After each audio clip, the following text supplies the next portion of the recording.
প্রথমেই আমি সুখ প্রকাশ করছি বাংলাদেশের সাবেক প্রধানমন্ত্রী এবং বাংলাদেশের জাতীয়তাবাদী দল বিএনপির চেয়ারপারসন বেগম খালেদা জিয়ার মৃত্যুবরণে গভীরভাবে শোকাহত। ওনার আত্মার শান্তি কামনা করি। গণতন্ত্র প্রতিষ্ঠার আন্দোলনে ওনার অবদান অপরিসীম। রাজনীতিতে অনেক কিছু হয়, তারপরও রাজনীতির পিছনে অনেক কিছু থাকে। সবথেকে বড় বিষয় হচ্ছে উনি আমাদের সাবেক প্রধানমন্ত্রী ছিলেন। উনি গণতন্ত্রের জন্য কাজ করেছেন, শেখ হাসিনা এবং খালেদা জিয়া। সেই ছোটোবেলা থেকে শুধু একটা নামই শুনতাম, নৌকা দানের শীষ, শেখ হাসিনা, খালেদা জিয়া। এইটা শুনে শুনে আমরা রাজনীতিতে বড় হয়েছি। ঠিক আছে, ওনার আত্মার শান্তি কামনা করি।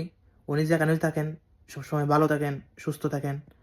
ওনার পরিবারের যারা যারা আছেন বা ওনার দলের যারা যারা আছেন তারা যাতে দ্রুত সুখ কাটিয়ে উঠতে পারে সেই প্রার্থনা করি।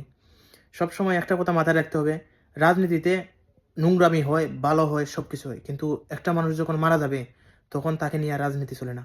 তখন তার তার ভিতর তার উপরে যদি কোনো রাগ অভিমান থাকে সব কিছু ভুলে যেতে হয়। কারণ এই মানুষটা দেশের জন্য একটু হলেও কাজ করছে। তার জন্য এটাই বলতে চাই যে আমি ওনার জন্য গভীরভাবে শোকাহত। কি বলবো, বলার ভাষা নেই। আমি পোস্ট করছি ঠিক আছে, বাট পোস্ট করার পরেও আমার কেমন জানি মনে হতেছে না আমি একটা ভিডিও বানাই ওনাকে নিয়ে। কারণ আমি আওয়ামী লীগের কর্মী, শেখ হাসিনার কর্মী। এটার পিছনেও আমার সব থেকে বড় বিষয় হচ্ছে আমার হচ্ছে দেশপ্রেম।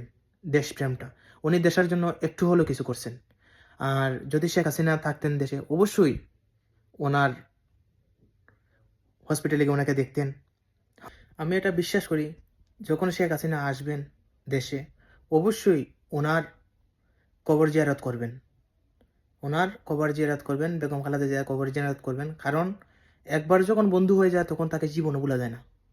ওনারা দুজন একসাথে যেরকম কাজ করছে দেশের জন্য, তা আমাদের জন্য গর্ব। হতে পারে রাজনীতিবিদদের জন্য আওয়ামী লীগ, বিএনপি, এইটা সেইটা, কিন্তু দুইজনে তো কাজ করছে দেশের জন্য।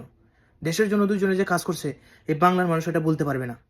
তো আমি সবসময় বলি এটাই, সবাই ওনার জন্য দোয়া করবেন, ওনার আত্মার শান্তি কামনা করবেন।